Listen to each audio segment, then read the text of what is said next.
Indian army যদি যুদ্ধ করত, যদি আজ যুদ্ধ ঘোষণা হতো, তাই যে কোনো যুদ্ধ দেখে নাও সিভিলিয়ান তো মারা যায়, ওইটুকানি তো হবেই, ওটা কোনো গায়ে লাগার প্রশ্নই আসছে না।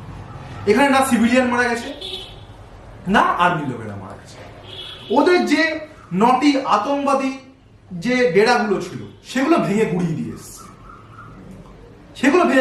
এসছে, এগুলো হচ্ছে একটা এয়ার স্ট্রাইক বলো বা বিভিন্ন ধরনের এগুলোকে অপারেশন বলা হয়, এগুলো যুদ্ধ না। এরকম আগেও হয়েছে, আমেরিকা করেছে ওসামা বিন লাদেনের সাথে করেছে, ওটা যুদ্ধ না। ইসরায়েলের গোয়েন্দা সংস্থা হচ্ছে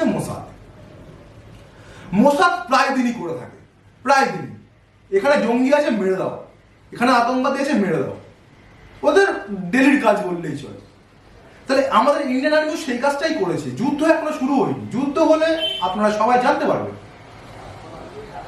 এখন মিডিয়া দেখাচ্ছে যুদ্ধ শুরু হয়ে গেছে, এই হয়ে গেছে, ওই হয়ে গেছে, না যুদ্ধ শুরু হয়নি। ওরা ভয় পেয়েছে বলে ওরা ওই পারমাণবিক বোমার করছে, দেখছে কোনটা কিভাবে কি চালানো যায়, পারে না চালাতে পারলে তো আর এসবগুলো ঘুরে যেত না।